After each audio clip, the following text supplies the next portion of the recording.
Hi, in this video I'll be showing you how you can utilize the AI capabilities within Excel. So I just have a sample dataset in front of me. What I'll do is select the entire dataset. I will come to my ideas tab. Under the home tab you have to the extreme right corner you have the ideas tab. Click on that and the ideas tabs open and it will analyze your data and then give you insights that will help you take better and informed decisions. And now I have selected a large data set. It sometimes takes some time to, it takes a couple of minutes to analyze, but trust me, the results that it gives are astonishing, and to do that manually would have taken you a lot of time. So in today's world of automation, when everyone wants to save time and minimize repetitive actions, features like these can be very helpful.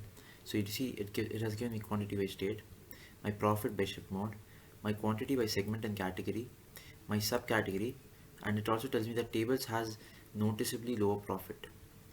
I have 36 more results. Do you see this? 36 more results. I click on those and see 36 results, and under each result that it give, each output that it is showing you, it is asking whether this is helpful. If you say no, it won't show you that. It will take it as a feedback, and next time you use the ideas feature or in the same data or a different data, it will analyze as to what was your feedback the last time regarding to a particular graph that it showed, or a particular visual that, or a particular table that it presented, or an insight that it gave you. So yes, this is the ideas feature that uses AI capabilities in Excel.